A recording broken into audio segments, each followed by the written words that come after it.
다른 분들은 뭐 나중에 들어오더라도 지금 시작할게요. 네. 우리가 지금 하는 게 세계 공산당 노동당 대회 세 차례가 열렸는데 1957년, 60년, 69년인가 하여튼 세 차례가 열렸어요. 그래서 지금 두 번째 거를 하면서 거기 나온 그 선언문이 모스크바 선언문인데요. 그 모스크바 선언문에 대해서 보고 있는 겁니다. 이게 중요한 건 이게 그 세계의 공산당, 노동당 지도자들이 모여서 발표한 선언문이기 때문에 이러한 사회주의 원칙에 대해서 수준이 높은 설명을 하고 있습니다. 그래서 우리가 보는 겁니다. 자, 그러면은 이거를 우리 함경남 동지가 한번 읽어봅시다. 네. 민족주의 발현과 민족 편협함은 사회주의 제도가 세워진다고 해 저절로 사라지는 것이 아니다. 1957년 선언은 민족적 특성의 역할을 과도하게 강조하고 사회주의 혁명과 사회주의 건설에 관한 마르크스 레닌주의의 보편적 진리에서 벗어나는 것이 사회주의의 공동대의를 침해한다는 점을 아주 정확하게 지적하고 있다. 선언문은 또한 마르크스 레닌주의가 해당 국가의 구체적인 역사적 조건에 따라 사회주의 혁명과 사회주의 건설의 일반 원칙을 창의적으로 적용할 것을 요구하며 공산주의의 정책과 전술을 기계적으로 복사하는 것을 허용하지 않는다는 점을 명시하고 있다. 다른 나라의 당사자, 민족성 특성을 무시하면 프롤레타리아 당은 현실과 대중으로부터 고립될 수 있다. 네. 그래서 우리는 그 자본주의, 사회주의, 공산주의 이렇게 나가죠. 그래서 사회주의는 어떤 거냐면요. 사회주의는 이 자본주의의 잔재가 완전히 극복되지 못한 거예요. 이 사회주의의 특성은. 그래서 자본주의 잔재, 그죠? 자본주의 잔재에서 가장 중요한 게 뭐냐면은 이해관계, 그죠? 이해관계를 기준으로 한다는 거예요. 사회주의 사회도 무슨 말이냐면은 사회주의 사회에서 일한 만큼 배분받는다 그랬죠? 일한 만큼 배분받는다. 이게 이해관계라는 거. 무슨 말이냐면 일한 만큼이니까 나는 8시간 일했고 쟤는 6시간 일했는데 내가 더 많이 받아야지 이렇게 일한 만큼 된다는 거예요. 근데 공산주의 사회는 그게 아니라 필요한 만큼 배분받는다는 거예요. 이거는 어떤 의미냐면은 이게 누가 일을 많이 했냐 적게 했냐 그런 걸 따지지 않는다는 거죠. 필요한 사람이 더 많이 가져간다는 거예요. 그래서 공산주의 사회는 이해관계를 따지지 않는다는 겁니다. 이런 잔재가 남아있는 게 사회주의라는 거예요. 또한 사회주의는 어떤 민족적인 거죠. 민족적 특성, 그죠? 민족적 특성, 문화, 그죠? 언어, 이렇게 거 사회주의 혁명의 차이점. 예를 들어서 1960년대를 기준으로 하면 소련은 매우 발달한 공업국이에요. 그렇지만 중국이나 조선이나 베트남은 농업국이죠. 이런 차이점이 있다는 거예요. 그래서 사회주의가 된다고 해서 이런 민족적인 것들이 바로 사라지지는 않는다. 이거를 이런 일반적인 얘기를 하고 있는 거고, 여기서 중요한 거는 사회주의 정당이나 공산주의 정당이 자기 민족의 특성을 무시하면 프롤레타 당은 현실과 대중으로부터 고립될 수 있다. 이런 거죠. 이런 얘기가 되겠죠? 예를 들어서 한국이다 그러면 분단됐죠. 분단됐다는 거예요. 그래서 하나의 민족이 하나의 나라를 이루려는 것, 그죠? 이루려는 것은 자연스러운 현상이에요. 자연스러운 현상. 그죠? 세계사적으로 보더라도 민족이 같을 경우에는 보통 하나의 나라를 이루라. 이게 자연적인 현상이에요. 그래서 분단이 됐으니까 이게 통일, 그죠? 통일을 원하는 거는 대중적 요구라는 거죠. 그런데 예를 들어서 어떤 사회주의 정당이 하는 말이 뭐라고 말하냐면 아예 유럽에선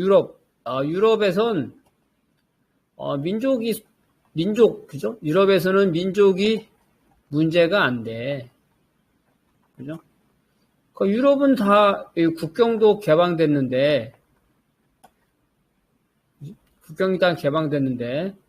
굳이 무슨 통일이라는 것, 그죠? 민족 통일이라는 것, 이러한 것들이 무슨 의미가 있겠어?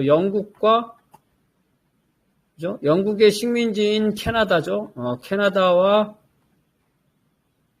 미국이 같이 붙어 있는데 같은 영어권인데 서로 분단돼 있죠. 그래서 통일이라는 거는 옛날 얘기야. 구시적인 거야. 오늘날은 통일이 별로 중요하지 않아. 이렇게 주장하는 정당이 있을 수 있다는 거예요. 그러니까 이거는 뭐냐면 한국의 민족적 특징을 무시하고 그죠? 유럽이나 이런 나라의 특징을 가져온다는 거지. 그럴 경우에는 그 대중들이 쟤는 한국에 있는 정당인데 그 한국과 무관하게 유럽에 있는 거 아니 하나의 민족이 통일을 하려는 거는 자연스러운 현상인데 남의 나라 얘기하고 있네 하면서 그 당이 대중으로부터 고립될 수 있어. 즉 당은 대중적 특성, 민족적 특성을 무시하면은 안 된다는 거예요. 이런 것도 있겠죠, 그죠? 중국혁명은 노동자가 소수고, 그죠? 농민이 다수였어요. 그래서 혁명은 노동계급이 해야 된다. 그죠? 노동계급이 한다. 노동계급이 주도해야 된다. 그래서 도시에 노동계급이 많죠? 도시에 노동계급이 많아. 그래서 이러한 러시아식 혁명을 중국에 적용했어요. 그래서 도시의 노동계급이 혁명, 봉기를 해야 된다. 실제 그런 봉기를 했어요. 근데 어떻게 됐냐? 도시의 노동계급이 소수이기 때문에 아주 철저하게 진압당합니다. 철저하게 진압이 당해. 즉 중국의 현실에 맞지 않는 거죠. 중국 민족의 특성에 맞지 않는 혁명 방식이에요. 그래서 이러한 모택동이 소련 공산당의 지시, 도시의 노동계급 중심으로 혁명을 한다. 이러한 지시죠. 이러한 지도에 따르지 않고 우리는 중국 민족에 맞는 중국식 혁명을 하겠다. 그건 뭐냐면 중국에는 농민이 많기 때문에 노동자가 아니라 농민을 중심으로 하고 도시가 아니라 농민이 모여있는 농촌을 중심으로 했다. 어떻게? 그래서 농촌을 먼저 해방구로 하고 그래서 도시를 포위한다. 이게 성공한 거죠? 초창기에는 도시의 노동계급, 주로 어디면 상해야, 상해. 상해에서 혁명을 했는데 철저하게 진압당해요. 근데 그다음부터는 이 농촌에서 먼저 혁명을 해서 농촌을 해방구로 도시를 포위하는 방식으로 해서 결국은 중국 전체를 사회주의로 통일하게 되는. 그래서 그 나라의 민족적 특성을 무시하면 안 된다. 이런 얘기입니다. 자, 그 다음에 요거는 우리 오진우 동지가 보이면 한번 읽어봐 주실래요? 잠깐만. 제가 열어줘야지. 예. 예. 사회주의 나라들의 대외 정책은 사회주의 나라와 자본주의 나라 사이의 평화 공존과 경제적 경쟁이라는 레닌주의 원칙이 확고한 기초에 이거하고 있다. 1957년 모스크바 선언과 평화 선언 역시 다양한 사회체제를 가진 국가들이 평화적 공존이 원칙이다. 소련 공산당 제10차 및 제21차 대회, 기타 공산당과 노동자당의 문서에 있다. 중화인민공화국과 인도공화국이 공동으로 제시한 5대 원칙과 반둥회의에서 채택된 제안은 평화와 평화의 이익에 부합한다. 평화로운 네. 상황에서 사회주의 체제는 경제, 문화, 과학, 기술이 모든 분야에서 자본주의 체제에 비해 점점 더 유리한 점을 드러낸다. 예. 우리가 전쟁이라는 걸 보면, 그래서 전쟁이 일어나면은, 자, 자본주의 전쟁, 자본주의 국가에서 전쟁이 일어나면은, 아시겠지만, 강제노동을 하죠? 노동조합, 강제노동. 우리 한국전쟁 생각하시면 돼요. 그죠? 그 다음에 우파에 의한, 그죠? 좌파 학살. 이런 것들이 일어난단 말이에요. 그래서 만약에 전쟁이 일어날 경우에는 이제 거기에 대해서 대항을 해야 되겠지만 전쟁이 일어나면 제일 자본주의가에서 탄압받는 게 노동자하고 그 다음에 이러한 그 좌파들이에요. 사회주의가에서도 전쟁이 일어나면 노동계급이 군수물자죠. 군수물자를 생산해야 되죠. 그 전쟁에 나가야 돼. 그래서 사회주의는 전쟁을 원하지 않아요. 전쟁을 피하고자 하는데 다만 자본주의가가 전쟁을 일으켰을 때 어쩔 수 없이 거기에 대응할 수밖에 없기 때문에 전쟁을 준비하는 것이지 어떻게든지 간에 전쟁은 피해야 된다는 거예요. 그래서 평화를 기본으로 한다는 거죠. 평화를 기본으로 한다. 그래서 여기에서 이 레닌도 1차 대전, 그죠? 1차 대전에 레닌이 그 러시아 혁명이죠. 러시아 혁명 직후 레닌이 독일과 화친 계약을 맺었죠. 화친 계약인데 사실 항복 계약이에요. 완전 항복은 아니지만 제한적 항복 계약이야. 제한적 항복 계약. 왜냐하면 이러한 전쟁을 빨리 끝내야 되기 때문에. 그래서 제한적 항복 계약이었고 나중에 독일이 1차 대전을 완전히 패배한 다음에 빼앗긴 영토를 다시 회복해요. 빼앗긴 영토를 회복해요. 독일한테 제한적인 항복을 해서 영토를 빼앗겼는데 독일이 완전히 전쟁에 패배한 이후에 그 영토를 다시 회복을 한다는 거예요. 그래서 가능하면 전쟁을 안 하려고 노력한다는 거죠. 이런 원칙이에요. 그게 이제 평화 공존이라는 거예요. 근데 이건 나라마다 특성이 다르더라고요. 전쟁을 하고 싶지 않은데 예를 들어서 중국은 미국과 전쟁을 원하지 않아요. 누가 전쟁을 원하겠어요? 원하지 않는다. 더군다나 미국의 군사력이나 핵무력이 월등하기 때문에 전쟁하면 중국이 피해를 많이 보는데 그런데 문제는 미국이 어때요? 이 대만을 지지하죠. 대만을 지지한단 말이에요. 그래서 중국이 이 대만을 통일하려고 하는데 방해를 해. 그래서 중국은 어쩔 수 없이 미국과 모택동 시절에 평화공존을 할 수가 없었어요. 왜냐하면 미국이 대만이죠. 국민당 이걸 지지해서 대만과 중국 본토가 전쟁을 했을 때 미국이 대만을 지지했어요. 그래서 대만을 뭐라 그러냐면 대만을 침몰하지 않는 항공모함. 이거 우리한테도 썼죠? 침몰하지 않는 항공모함이라고 했죠. 이런 식으로 했단 말이에요. 조선도 북도 마찬가지죠. 한국전쟁이죠. 한국전쟁. 그래서 미국과 전쟁을 했죠. 그래서 나라마다 다르고 소련 같은 경우는 미국과 전쟁하지 않은 선택이기 때문에 평화공존이 가능했지만 조선과 중국은 평화공존이 어려서 평화공존이 원칙이지만 평화공존을 할 수 없는 나라들이 있다는 거예요. 그래서 그런 것들도 나라마다 다르다는 거고요. 그래서 왜 평화가 왜 좋냐면은 일단은 사람이 많이 죽지 않죠. 사람의 인명이 많이 죽지 않고 이 평화가 있으면 자유도 어느 정도 보장이 되죠. 왜냐하면 전쟁 나면은 계엄령 같은 거 내리잖아요. 계엄령 같은 게 내린단 말이에요. 그리고 또 하나는 이 평화로운 상황에서 사회주의가 자본주의보다 더 많이 발전한다는 거예요. 무슨 말이냐면 자본주의는 사회주의가 자본주의를 추격하는 것을 방해하기 위해 자신이 무력이죠.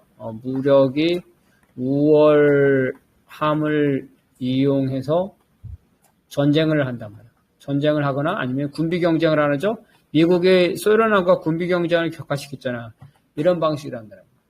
왜? 평화로운 게 사회주의에 유리해. 평화로운 상태에서 사회주의가 훨씬 빨리 발전을 한단 말이에요.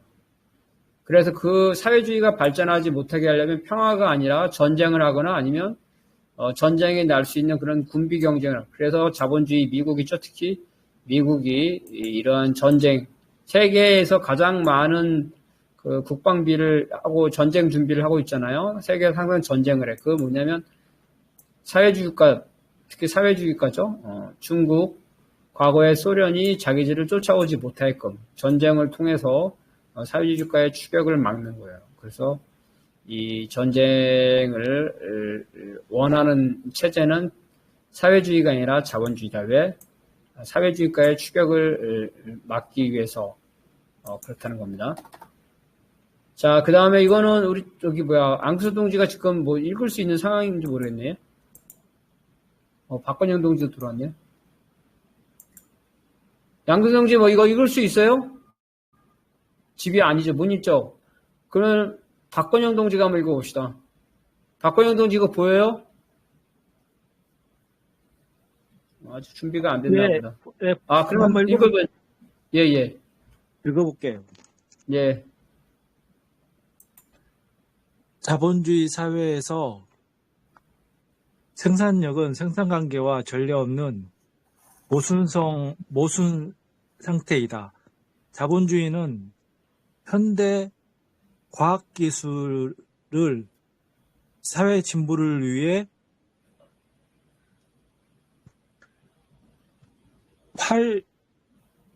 활용하는 것을 방해하고 있으며 오히려 전쟁의 수단으로 악용하면서 인류의 생존을 위협한다. 자본의 구조는 극대화되고 있어 독점 이윤과 초과 이윤이 함께하고 있지만 자본주의 생산의 무정부성과 불안정성 역시 심화되고 있다. 독점 자본의 지배는 농민과 중소 부르주아의 이해관계와 대립한다. 발전된 자본주의 국가들은 수용 자본주의의 복지 국가를 선전하고 있지만 일부 국가를 제외하면 자본주의 국가에서 대다수 인민대중의 빈곤이 확대 악화되고 있다. 네. 자본주의는 자유경쟁이죠? 자유경쟁. 그래서 과학기술이 발전할 것처럼 보여요. 과학기술이 발전할 것처럼. 왜냐면, 발명하고 뭐 하면 돈을 받잖아요. 그죠? 발전할 것 같다. 근데 어떤 거냐면은, 이게 과학기술을 또 지적재산권이죠? 지적재산권. 그래서 이걸 독점하잖아요. 그죠? 그래서 독점하기 때문에, 이러한 과학기술을 사회 진보를 위해 활용하는 것을 방해하고 있다는 거예요. 하여튼 예를 한번 들어보면은 어떤 거냐면은, 이제 전기자동차인데, 전기자동차가 이미 오래전에 나와야 돼요. 그죠? 오래전에 발명됐단 말이에요. 근데 지금까지 뒤늦게 나타났어. 생산됐어. 그거 왜 그런 줄 알아요? 이거는 뭐냐면, 가솔린 차죠? 가솔린 차의 대기업이 이 전기차 발명 기술을 사요. 매입을 해, 매입. 매입을 한 다음에 이 기술을 사장시켜요. 자, 내가 가솔린 현대자동차인데 전기차가 발명이 되면 가솔린 차를 못 팔아먹잖아요. 그러니까 이 전기차 발명권을 실제로 샀어요. 그런 다음에 사장을 시켜. 기술 발전을 막는 거죠. 언제까지 막을 수는 없죠. 그래서 이제 전기차가 아주 전기차가 일반화되면 어쩔 수 없이 이 가솔린 차죠. 가솔린 차 기업이 전기차를 생산하지만 그 전까지 일반화되지 않을 경우에는 첨단 기술을 사서 그거를 사장시킨단 말이에요. 이게 이제 자본주의사에서 말해서 삼성 같은 이런 대기업은 기술을 계속 사들여요. 특허권을 사들여서, 이거를, 조기에 그러한 특허권을 산업화되지 못하도록 가로막고 있어요. 왜냐하면 자기들이 엄청나게 많은 투자를 했죠. 투자를 했는데, 기술 발전이 너무 빠르면 계속 투자를 해야 되죠. 계속 투자를 해야 돼. 계속 투자를 해야 되기 때문에 투자한 돈을 어느 정도 회수할 때까지는 기술 발전을 늦출 필요가 있어요. 그래서 즉 기술을 독점하고 사유화한다는 거예요. 그리고 이 기술을 기술을 누구나 다 쓸 수 있는 기술인데도 특허권을 해가지고 사용 못하게 하죠. 특허권으로 사용 못하게 한다. 그죠? 사용 못하게 한다. 예를 들어서 뭐가 있을까요? 이런 거죠. 구글. 그죠? 구글이 어때요? 끼워 팔기 하죠. 끼워 팔기. 우리가 구글을 공짜로 사는 것 같지만 공짜로 사는 거 아니에요. 구글은 우리가 돈을 주고 사는 어떤 프로그램이나 기계에 딸려 있는 거예요. 그 프로그램이나 기계를 사지 않으면 이 구글을 사용할 수 없어요. 저것도 마찬가지죠. 윈도우 체계도 마찬가지죠. 윈도우 체계도 마찬가지다. 그죠? 그래서 이거에 반대해서 완전히 오픈소스라 그러죠. 오픈소스, 리눅스? 이런 거, 그러죠? 리눅스, 이런 거 오픈소스라 그러죠? 어떤 물건을 끼워 팔지 않더라도 누구나 사용할 수 있게 개방하는, 이게 오픈소스. 구글, 윈도우 이런 것들은 그렇지 않아. 끼워 팔기. 그래서 구글이나 윈도우 이런 사람들은 돈을 엄청나게 많이 벌죠. 이렇게 해서 기술을 독점한다는 거예요. 지금 현재, 그런, 부분이 있다는 거고. 그래서 독점 자본 같은 거를 다 했고, 생산의 무정부성, 이런 거죠. 생산의 무정부성이 심해야 된다는 거. 생산의 무정부성이 심한 게 우리 현실에서 볼 수 있는 게 뭘까요? 주택이에요, 주택. 그죠? 주택의 생산과 소비의 무정부성으로 집값이 항상 문제가 되는 거예요. 자, 전체적으로 치면은 우리 사람이 지금 가구 수가 3천만 가구라고 한다면 현재 집은 전국적으로 약 3,300만 집이 있어요. 집이 더 많어. 근데 왜 집이 부족해? 그죠? 그거는 뭐예요? 여러 집을 가지고 있는 거죠. 다중주택 소유자. 이런 문제가 있는 거예요. 그래서 집값 문제가 있는 거죠. 그 다음에 집은 뭐냐면은 건설하는데 최소 4년이 걸려요. 왜 4년이 걸리냐면은 재건축이다 재개발이다 하면은 기획을 해야 되겠죠? 그리고 설계를 해야 되고 그 다음에 이제 철거를 하고 그죠? 비로소 이제 건축을 하잖아요. 건축하는 것만 해도 1년 6개월 내지 2년이 걸리는데 총 4년이 걸린단 말이에요. 그죠? 그러니까 어때? 지금 당장 서울에 집이 부족하죠? 부족하다. 근데 지금 진다 하더라도 4년 후에나 가능해. 4년 후에나 가능하다. 이렇게 되는 거예요. 그래서 어떤 문제가 되냐면 현재 집이 부족, 그죠? 근데 그래서 이제 집이 부족하니까 집을 건설하죠? 하게 되면은 4년 후에는 집이 많아지죠? 새 집이 많아진단 말이야. 새 집이 많아진다. 그죠? 그러면 어떻게 새 집이 많아지니까 집이 남아도니까 건설을 안 하겠죠? 건설을 안 한다. 건설을 안 하면 예를 들어서 건설 안 한 상태를 한 4년 가면은 또 집값이 또 올라. 집이 부족하니까. 그죠? 그러면 또 이때 가서 또 집을 건설하면 4년이 돼. 이게 무슨 말이냐면 계획적인 주택 건설을 자본주의 사회에서 할 수 없다는 거예요. 집값이 오르거나 오르지 않거나 주택 건설을 꾸준히 해야 돼요. 만약에 국가가 주택을 제공한다면 집값이 오르거나 오르지 않거나 가구 수에 맞춰서 집을 꾸준히 건축, 아파트를 계속해서 꾸준하게 짓는데 그렇지 않을 경우 자본주의에 맡기면 집값이 오를 때는 건설을 많이 하고 집값이 안 오르고 떨어질 때는 건설을 안 하고 이렇게 뒤죽박죽 한다는 거예요. 바로 이게 무정부성이라는 거예요. 이러한 무정부성, 불안정성이라는 거죠. 이런 것들. 그리고 이제 자본주의에서 우리 독점 자본은 많이 했고 수정 자본주의 복지 국가는 다 그렇다는 건 아니죠. 유럽, 그죠? 세계 자본주의 국가에서 복지 국가를 하고 있는 나라가 몇 개나 되겠어요? 유럽 중심이죠. 대다수. 지금 사회주의 국가보다 자본주의 국가가 많으니까 뭐 자본주의 국가가 140여 국이다 한다면 그 중에 복지국가 하는 나라는 서유럽 중심이죠. 서유럽 중심으로 최대 한 30여 국 밖에 안 된다는 거예요. 나머지는 어때요? 극심한 가난이죠. 개발도상국. 중남미, 아시아, 인도, 말레이시아 다 대부분 다 그렇죠. 그죠? 이렇게 해서 빈곤이 확대되고 있다. 즉 부자 나라는 잘 살고 나머지 나라들은 빈곤이 확대되고 있다. 이런 얘기를 하고 있는 겁니다.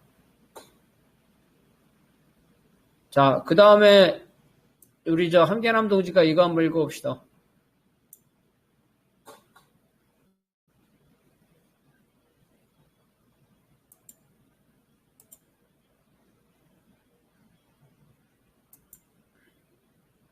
이거 안 보여요? 한계남 동지? 안 들리나? 네. 독점 자본의 네.